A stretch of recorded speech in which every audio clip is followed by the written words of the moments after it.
Is Gaddy.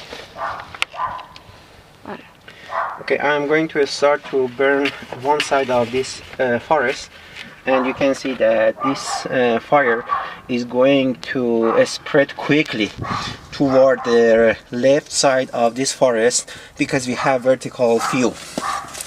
And after that, it's reaching to the boundary that we make a trench of horizontal wood, and hopefully this horizontal wood is not going to burn and transfer the fire to the other side of the forest.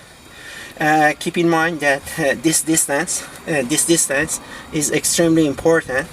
That depends on the size of the fire and depends on the size of the fire and depends on the size of the trees. Let's look at the entire video and see that how quickly this fire is going to be spread and it's going to be on the other side. I'm trying to turn it to help fire because we have the wind flow. I'm going to put the fire on the wind flow and see that how it's going to affect the situation in the forest.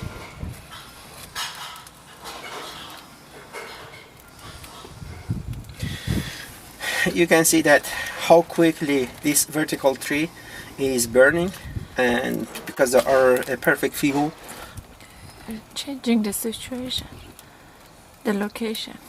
Okay, right now I'm just going to change it to show you that how from the other side how flame is moving and how flame is going to be spread through the forest.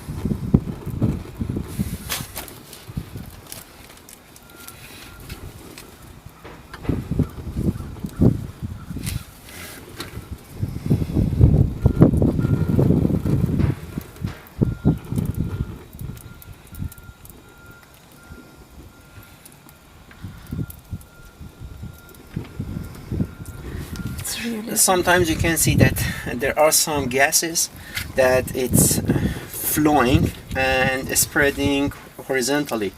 In real situation we have less this situation because we are in a closed container, and this closed container let the combustible gases to pass from right to left, and sometimes you can see that there are some flames that is coming from right to left.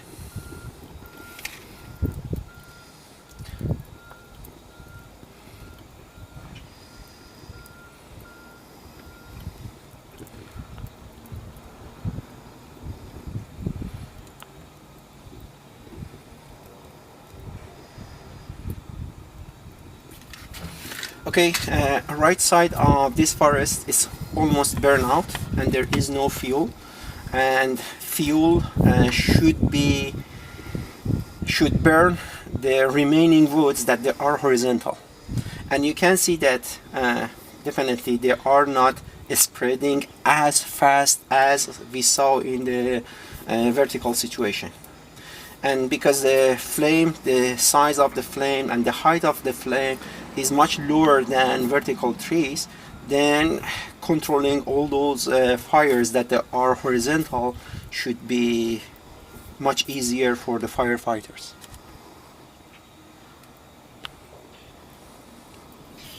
You can see that the intensity of the fire is dropping dramatically. Some portion of those trees is burning.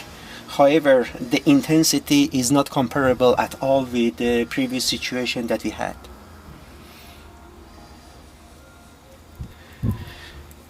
Okay, whenever fire is reaching to this situation, it is much less intense and gives more time to firefighters to distinguish this type of fires.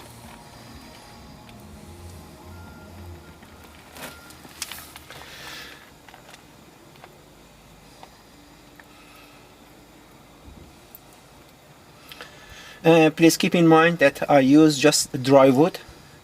Right now maybe the trees are not as dry as we are using wood here. Maybe the intensity of the fire is less than this fire that we make in a very small scale.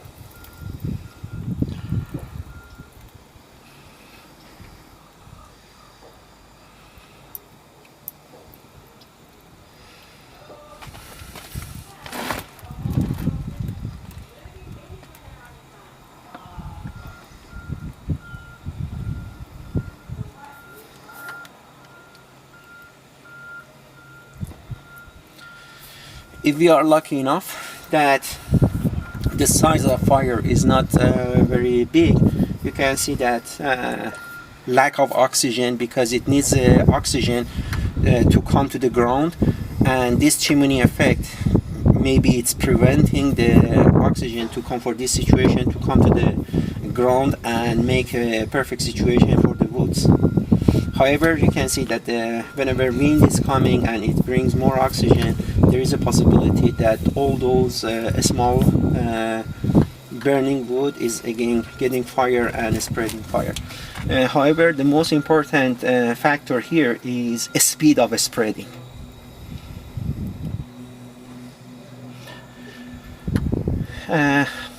I hope that this little demonstration shows the entire concept and how it works, and hopefully it's working for firefighters in Fort McMurray to get this idea, and hopefully they can distinguish this fire pretty soon.